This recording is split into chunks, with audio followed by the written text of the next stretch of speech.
कचरे में पड़ा ये हवाई जहाज सबूत है बैंकों से हुए 9,000 करोड़ रुपए की धोखेबाजी का। इसमें कभी सुपर कंफर्ट सीट्स, हर सीट पर पर्सनल एंटरटेनमेंट हुआ करता था। वहीं खाने में 5 कोर्स मील और वाइन तक सर्व की जाती थी। यहाँ तक कि किसी पैसेंजर को सोने का मन करे तो स्पेनिश भेड़ों के मरीनो वूल से बना एक प्रीमियम ब्लैंकेट दिया जाता था। पैसेंजर्स का स्वागत खुद कंपनी के मालिक करते थे। Thank you for choosing Kingfisher. लेकिन फिर क्या हुआ जिसकी वजह से कंपनी बर्बाद हो गई? बैंकों के करीब 9,000 करोड़ रुपए फंस गए। हजारों लोगों की एक झटके में नौकरी चली गई और इसके बाद मालिक खुद देश छोड़कर भाग गया। ये कहानी है मशहूर बिजनेसमैन विजय माल्या और उनकी कंपनी किंगफिशर एयरलाइन के डाउनफॉल की। लेकिन विजय माल्या को समझने के लिए आपको सबसे पहले उनके पिता विट्ठल माल्या को समझना होगा, जिन्होंने विजय को 350 करोड़ रुपए की कंपनी सौंपी, जिसे विजय ने करीब 6,500 करोड़ रुपए तक पहुंचा दिया।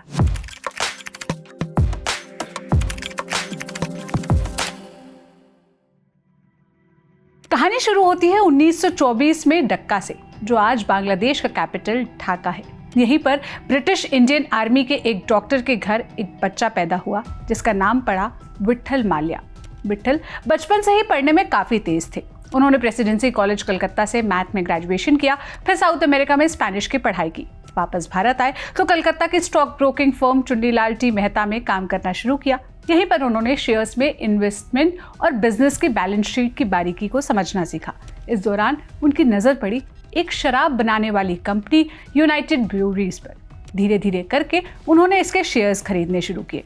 1947 तक उनके पास इतने शेयर्स हो गए कि उन्हें कंपनी के बोर्ड में जगह मिल गई और फिर 1948 में 24 साल की उम्र में विट्ठल माल्या को यूनाइटेड ब्रूअरीज का चेयरपर्सन बना दिया गया। भारत से जाते जाते जब अंग्रेजों ने अपनी कंपनियों को बेचना शुरू किया तो विट्ठल ने सस्ती दरों पर इन्हें भी खरीद लिया, जिसमें सबसे बड़ी कंपनी 1826 में बनी मैकडोवेल थी, जिसे 1951 में खरीदा गया। और ठीक इसी दौर में उनकी मुलाकात ललिता रमैया से हुई, जिससे उन्होंने शादी की। 8 दिसंबर 1955 को ललिता ने एक बेटे को जन्म दिया, जिसका नाम रखा गया विजय माल्या। उस वक्त किसी को क्या पता था, यही बच्चा एक दिन इस पूरे एम्पायर को नई ऊंचाइयों पर ले जाएगा और फिर डुबो भी देगा। विट्ठल ने विजय की शुरुआती पढ़ाई पहले बैंगलोर के सोफिया हाई स्कूल और फिर कलकत्ता के मशहूर ला मार्टिनर फॉर बॉयज से करवाई। स्कूल के ही दिनों से विजय का शौक म्यूजिक और स्पोर्ट्स में था, जिसकी वजह से ही आगे चलकर उनका कनेक्शन फिल्मी जगत और खेलों से हुआ। विट्ठल के कहने पर ही विजय ने कलकत्ता के सेंट जेवियर्स कॉलेज से बीकॉम की डिग्री हासिल की। साथ ही इस दौरान वे यूनाइटेड ब्रूअरीज के ऑफिस में ट्रेनिंग के लिए भी जाने लगे। विट्ठल हमेशा चाहते थे कि विजय कंपनी के पद पर बैठने से पहले बिजनेस की जमीनी बारीकियां सीखे, जिसके लिए उन्होंने विजय को उत्तर प्रदेश के शाहजहांपुर में एक छोटी सी जगह पर काम करने के लिए भेजा। वहां उनके पास न कोई मनोरंजन का साधन था, न ही कहीं आने जाने के लिए कोई लग्जरी गाड़ी। कुछ ही समय बाद विट्ठल ने विजय को इंटरनेशनल बिजनेस का स्वाद चखने के लिए न्यूयॉर्क भी भेजा। इधर भारत में शराब का कारोबार बढ़ता देख विट्ठल ने 1973 में शराब बनाने वाली एक कंपनी हर्बर्टसन लिमिटेड को भी खरीद लिया। फिर कुछ ही समय बाद हैदराबाद, गोवा, बिहार में खुद की प्रोडक्शन यूनिट्स लगाई। उसके बाद 1974 में विट्ठल ने फाइनली विजय को यूबी के बोर्ड में डायरेक्टर बना दिया। लेकिन इस बीच विजय न्यूयॉर्क से ही बिजनेस का काम संभालते रहे। जैसे ही इमरजेंसी के बाद 1977 में जनता सरकार आई तो पूरे भारत में शराब पर टोटल बैन लगा दिया गया। इसकी वजह से कई कंपनियां बंद होने लगी। विट्ठल को पता था कि सरकार ज्यादा समय तक शराब पर बैन नहीं लगा पाएगी, इसलिए उन्होंने दांव खेला और छोटी छोटी कंपनीज को सस्ते में खरीद लिया। 1980 आते आते सभी राज्य सरकारों ने रेवेन्यू लॉस की वजह से शराब पर लगा बैन हटा दिया, जिसकी वजह से 1981 तक यूनाइटेड ब्रूअरीज का साम्राज्य 350 करोड़ तक पहुंच गया। सबसे बड़ी बात यह थी कि इस वक्त तक भी विट्ठल को बड़े बड़े हलकों में ज़्यादा लोग नहीं जानते थे। विट्ठल लाइमलाइट से दूर अपना ज़्यादा समय अलग अलग बिजनेस की बैलेंस शीट को देखने में बिताते। जैसे ही कोई कंपनी अच्छी दिखती तो उसे सस्ते में खरीद लिया करते। किंगशुक नाग अपनी किताब किंगफिशर्स में बताते हैं कि विट्ठल पैसों को लेकर इतने कंजूस थे कि ऑफिस में कारपेट तक नहीं रखते। टेलीग्राफ भी भेजते तो शब्द बचाने के लिए अपने नाम के बीच में से गैप हटा देते। लेकिन 1983 में एक पार्टी के दौरान हार्ट अटैक आने से उनका निधन हो गया। विजय को तुरंत न्यूयॉर्क छोड़कर भारत लौटना पड़ा।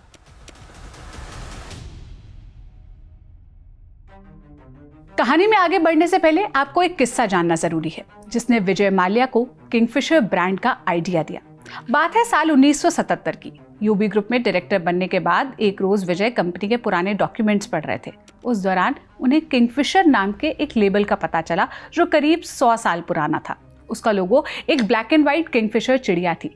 पिता के जिंदा रहते हुए विजय ने उस चिड़िया को कलरफुल बनाने और इसकी मार्केटिंग करने का आइडिया दिया।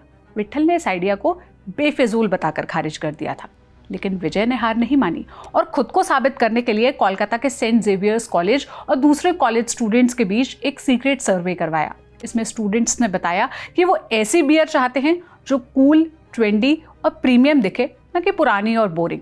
इस डेटा के साथ विजय वापस अपने पिता के पास गए। सर्वे के रिजल्ट्स और विजय का कॉन्फिडेंस देखकर विट्ठल माल्या सहमत हो गए और 1978 में किंगफिशर को दोबारा लॉन्च करने की परमिशन दे दी। विजय ने पुराने किंगफिशर नाम को चमकदार लेबल और प्रीमियम बोतल में पेश किया। साथ ही टैगलाइन दी, the king of good times. इस मार्केटिंग टैक्टिक्स की वजह से किंगफिशर देखते ही देखते भारत के अर्बन युवाओं की पहली पसंद बन गई। फिर 1982 में जब ब्रिटेन में उन्होंने भारतीय रेस्टोरेंट और कैफे की पॉपुलैरिटी देखी तो वहां भी किंगफिशर को एक्सपोर्ट करना शुरू किया। इससे हुआ ये कि भारतीय खाने के साथ इंडियन बियर का क्रेज भी बढ़ने लगा। फिर अगले ही साल विजय ने किंगफिशर को अमेरिकी मार्केट में भी उतार दिया, लेकिन इस बीच पिता के गुजर जाने से यूबी ग्रुप की कमान विजय को मिल गई। फिर क्या था, विजय ने किंगफिशर को प्रमोट करने के लिए मार्केटिंग और स्पॉन्सरशिप पर ज्यादा पैसा खर्च करना शुरू किया। सबसे पहले कोलकाता के 2 बड़े फुटबॉल क्लब्स को चुना, ईस्ट बंगाल और मोहन बागान, जिन्हें किंगफिशर ने स्पॉन्सर किया। फिर 1985 में बेंगलुरु में किंगफिशर डर्बी की शुरुआत की। घोड़ों की इस रेस को उन्होंने महीने की सबसे ग्लैमरस पार्टी बना दिया। यहां से किंगफिशर के साथ अमीरी और एलीट क्लास जुड़ गया। इसके बाद बारी आई फैशन शो और म्यूजिक कॉन्सर्ट्स की। उन्होंने वहां भी किंगफिशर बियर के नाम से खुलकर प्रचार किया। किंगफिशर की दुनिया भर में इतनी डिमांड बढ़ी कि विजय को भारत से बोतलें भेजना महंगा पड़ने लगा। तब उन्होंने एक मास्टर स्ट्रोक खेला। सबसे पहले ब्रिटेन में शराब बनाने वाली सबसे पुरानी कंपनी शेफर्ड डीएम के साथ डील की ताकि बियर वहीं बने और ताज़ी मिले। इसके बाद अमेरिका की मेंडोसिनो ब्रूइंग के साथ पार्टनरशिप की। लेकिन 1955 में जब भारत सरकार ने शराब के एडवर्टाइजमेंट पर बैन लगाया, ये माल्या के बिजनेस के लिए बड़ा झटका बना। बिना एडवर्टीजमेंट के किंगफिशर बियर को कैसे जिंदा रखा जाए? इस बीच किंगफिशर ने प्रमोशन करने के लिए दूसरी तरकीब ढूंढ निकाली। सबसे पहले सोडा, फिर मिनरल वाटर और ऐसे करके कई बिजनेस किंगफिशर के नाम से शुरू किए। इनके मार्केटिंग एड्स भी किंगफिशर बियर की ही याद दिलाते थे। प्रचार प्रसार का दायरा बढ़ाने के लिए किंगफिशर ने 1996 में क्रिकेट वर्ल्ड कप कैंपेन का सहारा लिया। इससे हुआ ये कि किंगफिशर रातों रात घर घर पहुंच गया। वहीं किंगफिशर के कंपटीटर्स जैसे मोहन मैकान, खोरीज, जगतजीत इंडस्ट्रीज आपसी झगड़ों में उलझे रहे। 2001 तक यूबी ग्रुप दुनिया की चौथी सबसे बड़ी शराब बनाने वाली कंपनी बन गई। फिर आया 2003 जब किंगफिशर के साथ ग्लैमर और फैशन भी जुड़ गया। विजय ने फोटोग्राफर अतुल कसबेकर के साथ मिलकर एक स्विमसूट कैलेंडर की शुरुआत की। इस कैलेंडर ने दीपिका पादुकोण, कटरीना कैफ, नरगिस फारूकी जैसी एक्ट्रेस को लॉन्च किया। इसकी बदौलत किंगफिशर का नाम नई जनरेशन की जुबान पर आ चुका था। लेकिन फिर भी विजय माल्या पूरी तरह खुश नहीं थे।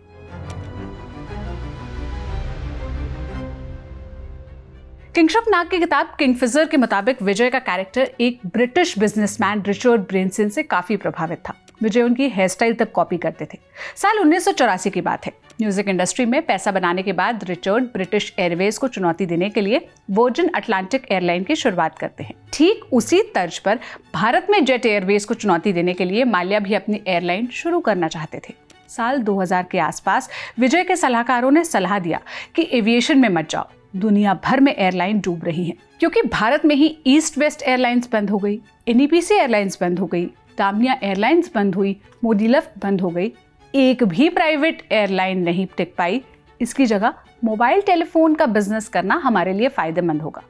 पर माल्या ने किसी की नहीं सुनी और 2003 में किंगफिशर एयरलाइन को यूबी की सब्सिडरी के तौर पर रजिस्टर करा दिया।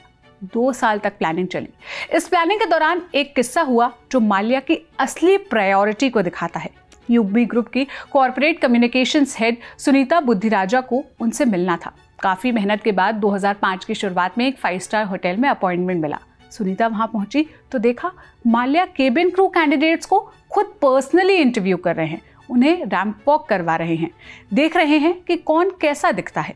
इस बात का जिक्र करते हुए सुनीता ने कहा, ऐसा लग रहा था मानो मिस्टर माल्या किसी ब्यूटी क्वीन का सिलेक्शन कर रहे हों।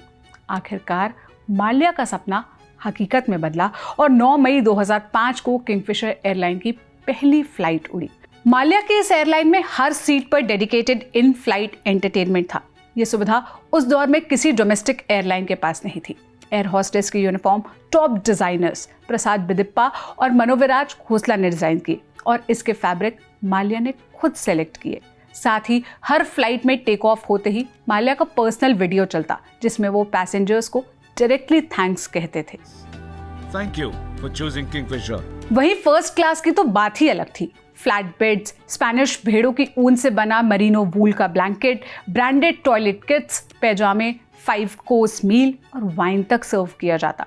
लेकिन इसी चमक दमक के पीछे एक ऐसी गलती छुपी थी जो माल्या के पूरे साम्राज्य को धीरे धीरे खत्म करने लगा था।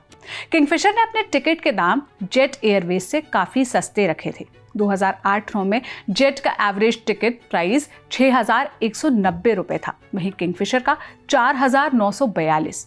इसका साफ मतलब था प्रीमियम सर्विस लेकिन सस्ता किराया। ये इक्वेशन दुनिया में कहीं काम नहीं करता। एक्सपर्ट्स लगातार वार्निंग दे रहे थे, पर माल्या ने किसी की नहीं सुनी।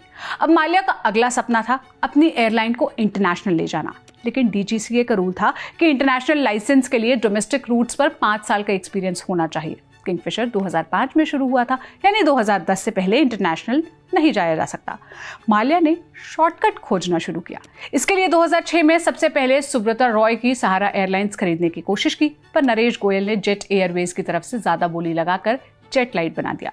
माल्या खाली हाथ रह गए। इसके बाद माल्या की नजर पड़ी भारत की पहली low cost carrier air Deccan पर, जिसका सबसे कम किराया 1 रुपए तक भी होता था। इसे बैंगलोर के कैप्टन GR गोपीनाथ ने 23 अगस्त 2003 को शुरू किया था। जब माल्या ने गोपीनाथ से संपर्क किया तो गोपीनाथ का शुरुआती जवाब काफी सख्त था। उन्होंने कहा, हम अलग अलग ग्रहों से हैं। माल्या शुक्र ग्रह से हैं, मैं मंगल से। हम पिरामिड के 2 अलग अलग छोर पर हैं। एक एयरलाइन दूसरी को खत्म कर देगी। लेकिन माल्या इंटरनेशनल लाइसेंस पाने के लिए इतने बेताब थे कि उन्होंने 19 दिसंबर 2007 को मर्जर की घोषणा कर दी। माल्या ने 550 करोड़ में 26% हिस्सेदारी खरीदी, जिससे गोपीनाथ को लगभग 200 करोड़ रुपए का मुनाफा हुआ। इसके बाद माल्या ने चतुराई दिखाते हुए अपनी कंपनी किंगफिशर एयरलाइन का मर्जर डेक्कन एविएशन में कर दिया। टेक्निकली किंगफिशर एयरलाइन अब एयर डेक्कन का हिस्सा थी। अप्रैल 2008 में जैसे ही मर्जर पूरा हुआ और लाइसेंस मिला तो डेक्कन का नाम बदलकर किंगफिशर रेड कर दिया गया। सितंबर 2008 में बैंगलोर से लंदन के लिए किंगफिशर की पहली इंटरनेशनल फ्लाइट उड़ी। इसी के साथ माल्या का ये सपना भी पूरा हो गया, लेकिन असली मुश्किलें अब शुरू होने वाली थी। इस बीच गोपीनाथ को महसूस हुआ कि विजय माल्या उनकी लो कॉस्ट सर्विस के साथ सौतेला व्यवहार कर रहे हैं। यदि एक ही समय पर किंगफिशर और किंगफिशर रेड की फ्लाइट्स होती तो माल्या रेड की फ्लाइट्स को हटा देते थे ताकि यात्री फुल सर्विस वाली प्रीमियम किंगफिशर में शिफ्ट हो जाएं। नतीजा ये हुआ कि यात्री किंगफिशर की ओर जाने के बजाय इंडिगो और स्पाइसजेट जैसे अन्य लो कॉस्ट कैरियर की तरफ मुड़ गए। दरअसल माल्या का दिल कभी भी लो कॉस्ट बिजनेस में नहीं था। वो केवल ग्लैमर और लग्जरी में विश्वास रखते थे और इसी की वजह से 28 सितंबर 2011 को उन्होंने ऑफिशियली किंगफिशर रेड को बंद करने की घोषणा की और कहा, हम लो कॉस्ट सर्विसेज में विश्वास नहीं रखते। और ठीक उसी वक्त इंडिगो, जो 2006 में शुरू हुई थी, जिसने एक ही टाइप का एयरक्राफ्ट रखा, कॉस्ट डिसिप्लिन को सबसे ऊपर रखा, ऑन टाइम परफॉर्मेंस को प्रायोरिटी दी, इसकी बदौलत दिसंबर 2010 तक इंडिया की 3rd लार्जेस्ट एयरलाइन बन चुकी थी। 2012 तक वो इंडिया की ओनली प्रॉफिटेबल एयरलाइन थी।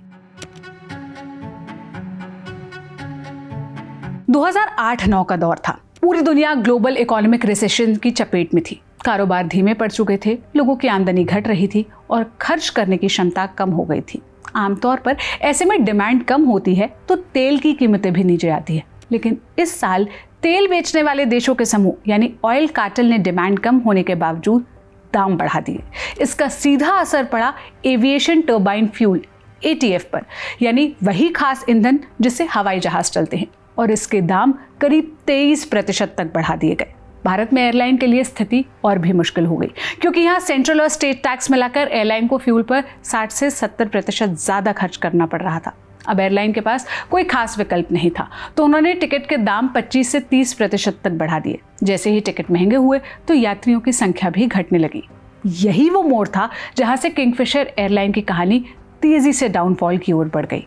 अगर इस गिरावट को आसान भाषा में समझे तो कंपनी के रोजमर्रा के गणित ही बिगड़ चुके थे। ऑपरेशनल एक्सपेंसेस यानी रोज का खर्च, जैसे फ्यूल, सैलरी और मेंटेनेंस 2007 और 8 में 3,510 करोड़ था, जबकि रेवेन्यू यानी टिकट बेचकर होने वाली कमाई सिर्फ 2,890 करोड़ रुपए।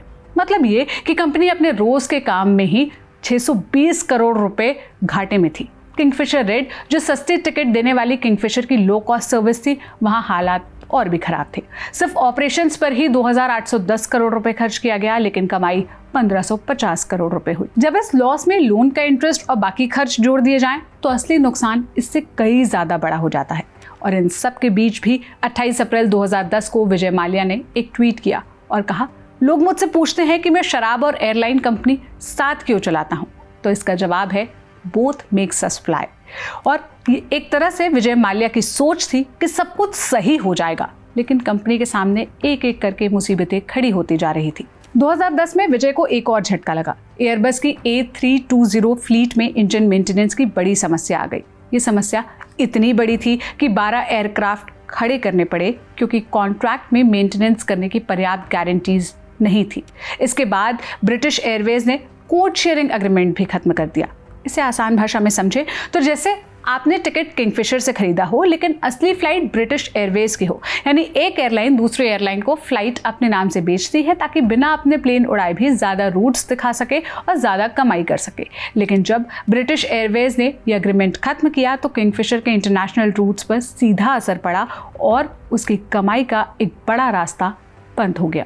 इन मुसीबतों के बीच एंट्री हुई DGCA की, जो भारत की एविएशन रेगुलेटर है और सुरक्षा नियमों की देखरेख करती है। उसने किंगफिशर एयरलाइन का सेफ्टी ऑडिट करने का आदेश दे दिया। धीरे धीरे हालात इतने खराब हो गए कि बैंक अकाउंट फ्रीज हो गए, जिसकी वजह से कंपनी अपने ही पैसे नहीं निकाल पा रही थी। फ्यूल खरीदने के लिए पैसे नहीं थे, पायलट्स को 6 महीने तक सैलरी नहीं मिली और कर्मचारियों का प्रोविडेंट फंड यानी PF जमा नहीं हो रहा था। आखिरकार 1 अक्टूबर 2012 को किंगफिशर एयरलाइन ऑफिशियली ग्राउंड हो गया, यानी उसकी सारी उड़ानें बंद हो गई। वैसे इंटरनेशनल फ्लाइट्स तो इससे कुछ महीने पहले 10 अप्रैल 2012 को ही बंद हो चुकी थी। जून 2007 से मार्च 2013 के बीच कंपनी ने 6,000 करोड़ से ज्यादा का ऑपरेशनल लॉस और करीब 14,000 करोड़ का नेट लॉस झेला और पूरे 7 सालों में एक भी प्रॉफिटेबल ईयर नहीं देखा। इतना सब होने के बाद भी विजय माल्या हार मानने को तैयार नहीं थे।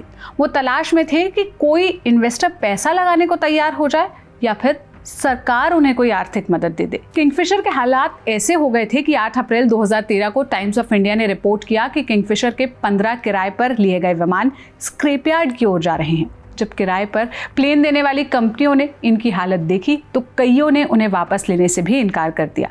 बताया गया कि आखिरी महीनों में किंगफिशर ग्राउंडेड प्लेन्स के पार्ट्स निकालकर बाकी प्लेन्स उड़ाती रही और आज यही लग्जरी एयरक्राफ्ट डंपिंग यार्ड में खड़े जंग खा रहे हैं।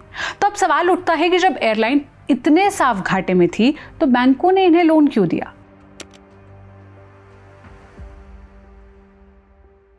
किंगफिशर की क्राइसिस को समझने के लिए आपको एक बार सितंबर 2009 में चलना होगा। उस समय किंगफिशर एयरलाइन बाहर से एक लग्जरी एयरलाइन दिखती थी, लेकिन अंदर से उसकी हालत कमजोर हो चुकी थी।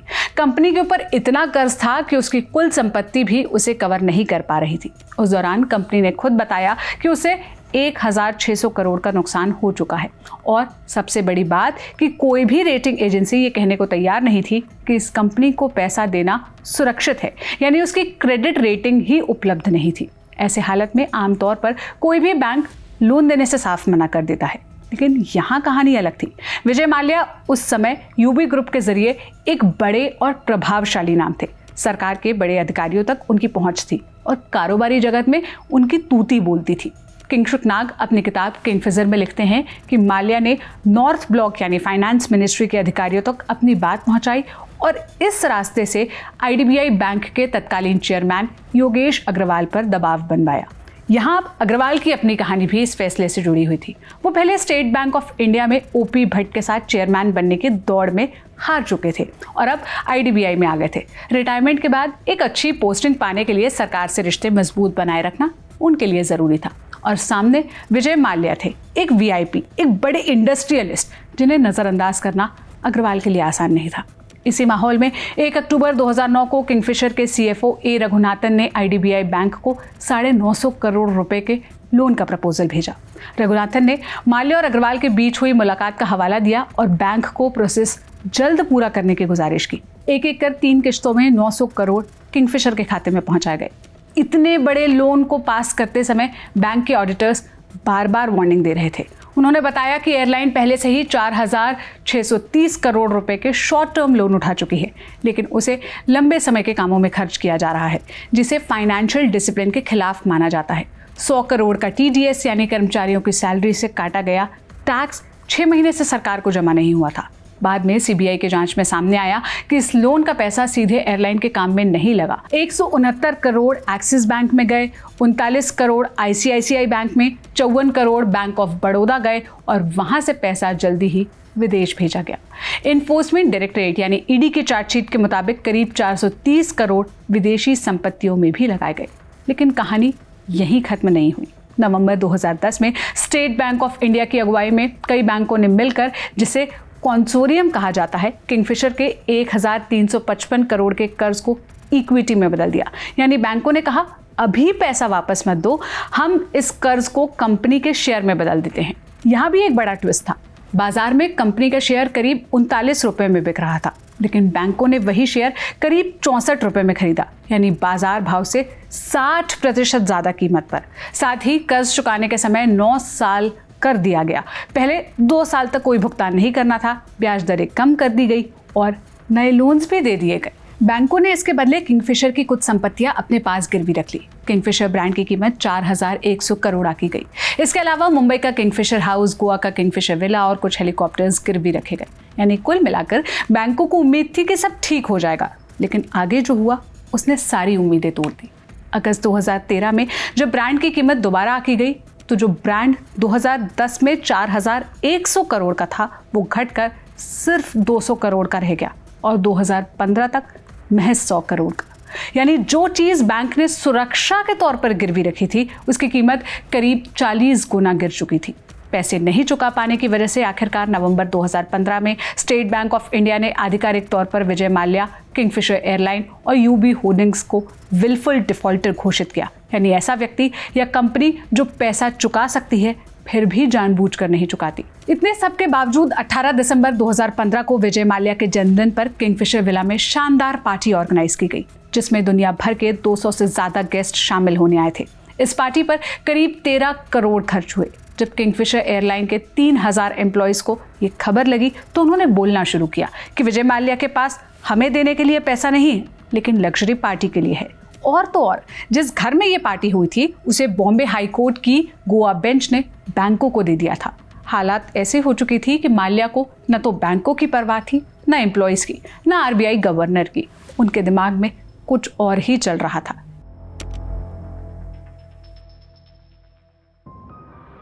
ये बात है साल 2012 की, जब दुनिया की सबसे बड़ी लिकर कंपनी डाइजियो ने यूनाइटेड स्पिरिट्स लिमिटेड में मेजॉरिटी स्टेक खरीदा था। यानी उस कंपनी का हिस्सा खरीदा जिसे माल्या ने 1983 में बनाया था। डाइजियो ने बाद में कंपनी का एक स्पेशल ऑडिट करवाया और पाया कि अक्टूबर 2010 से जुलाई 2014 के बीच माल्या ने यूनाइटेड स्पिरिट से 1225 करोड़ अपनी दूसरी फर्म में ट्रांसफर किए थे। डाइजियो ने माल्या से कहा, रिजाइन करो। माल्या ने पहले तो इनकार किया, लेकिन फिर $75 मिलियन के सेवरेंस पैकेज की शर्त रखी। डील हुई। ये पैसे 5 साल में विजय को दिए जाने थे, जिसमें $40 मिलियन तुरंत पे करने थे। 25 फरवरी 2016 को ये डील ऑफिशियली अनाउंस हुई और इसके ठीक 5 दिन बाद 2 मार्च 2016 को माल्या राज्यसभा के कॉरिडोर में दिखे। सबसे हंस कर मिले, बातें की, लेकिन किसी को कुछ भनक नहीं लगी। मीडिया रिपोर्ट्स की माने तो माल्या उन दिनों काफी बार विदेश जाकर वापस आते रहे थे। जैसे 1 दिसंबर 2015 को गए, 7 को लौट आए, 23 दिसंबर को गए, 2 फरवरी 2016 को लौट आए। उनकी आखिरी ओवरसीज ट्रिप बारबाडोस में थी, जहां वो कैरिबियन T20 क्रिकेट लीग के लिए एक टीम खरीदने की बातचीत कर रहे थे। इसलिए किसी को शक नहीं हुआ कि इस बार वो वापस नहीं आएंगे। किंशुक नाग लिखते हैं कि उन दिनों एक सीनियर गवर्नमेंट ऑफिशियल से खबर लगी कि माल्या की गिरफ्तारी बहुत जल्द होने वाली है। ये खबर माल्या तक पहुंची। उसी दोपहर टिकट बुक हुए और जेट एयरवेज की फ्लाइट 9W122 से माल्या नई दिल्ली से लंदन के लिए रवाना हो गए और उनके साथ थी उनकी गर्लफ्रेंड पिंकी लालवानी, जो कभी किंगफिशर एयरलाइन की एयर होस्टेस थी। एयरपोर्ट पर इमिग्रेशन ऑफिशियल्स ने उन्हें जाते देखा, लेकिन उन्हें किसी ने नहीं रोका क्योंकि रोकने का कोई ऑर्डर ही नहीं था। सीबीआई का लुकआउट नोटिस जरूर था, लेकिन 24 नवंबर 2015 को वो नोटिस डाउनग्रेड हो गया था, यानी डिटेन करो की जगह सिर्फ इन्फॉर्म करो रह गया था। विजय माल्या के जाते ही 9 मार्च 2016 को अटॉर्नी जनरल मुकुल रोहतगी ने सुप्रीम कोर्ट को जानकारी दी, जिसके बाद ये खबर हर जगह फैल चुकी थी। फिर माल्या ने 11 मार्च 2016 को ट्वीट किया, I did not flee from India and neither I am an absconder. April 2016 में जाकर मुंबई की एक स्पेशल कोर्ट ने नॉन बेलेबल वारंट जारी किया, जिसके बाद मिनिस्ट्री ऑफ एक्सटर्नल अफेयर्स ने उनका पासपोर्ट रिवोक किया। इसके बाद 13 जून 2016 को पीएमएलए यानी prevention of money laundering act की कोर्ट ने उन्हें भगोड़ा घोषित कर दिया। 18 अप्रैल 2017 को स्कॉटलैंड यार्ड ने एक्सट्रेडिशन वारंट पर उन्हें अरेस्ट किया, लेकिन कुछ ही घंटों में बेल मिल गई। वेस्टमिनिस्टर कोर्ट के बाहर जब रिपोर्टर्स ने भगोड़ा डिक्लेयर होने पर सवाल किया तो वो बिना जवाब दिए आगे निकल गए। फाइनली 21 जुलाई 2016 को फाइनेंस मिनिस्टर अरुण जेटली ने संसद में आकर बताया कि किंगफिशर एयरलाइन पर कुल बकाया करीब 9,000 करोड़ का है, जिसमें 18 इंडियन और फॉरेन बैंक शामिल हैं, जिसमें 1600 करोड़ एसबीआई का, 800 करोड़ आईडीबीआई बैंक का और 800 करोड़ पंजाब नेशनल बैंक का था।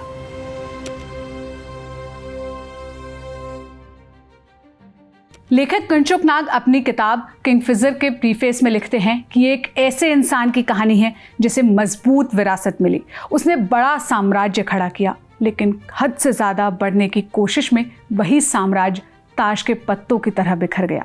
अंदर की सच्चाई चार्टर्ड अकाउंटेंट सी शंकर बताते हैं, जिन्होंने कभी किंगफिशर एयरलाइन में सफ़र के बाद इसकी तारीफ की थी, लेकिन बाद में कहा कि विजय माल्या अपनी हैसियत से ज़्यादा जीते थे और स्टाफ को भी वैसे ही जीने देते थे। खर्च पर कोई कंट्रोल नहीं, हर कोई महाराजा की तरह जी रहा था। माल्या शराब के बिजनेस में जीनियस थे। 350 करोड़ की विरासत को दुनिया की चौथी सबसे बड़ी कंपनी बना दी, लेकिन एयरलाइन में स्ट्रॉन्ग बिजनेस मॉडल नहीं था। प्रीमियम सर्विस, कम किराया, घाटे वाली एयर डेक्कन को स्टेप चाइल्ड जैसा ट्रीट करना और डूबते वक्त भी लाइफस्टाइल न बदलना, यही गलतियां विजय माल्या के डाउनफॉल की वजह बनी। तो एक कहानी आपको कैसी लगी कमेंट में हमें ज़रूर बताइएगा। बाकी ऐसे ही वीडियोस के लिए आप जिस्ट के साथ जुड़े रहिए। शुक्रिया।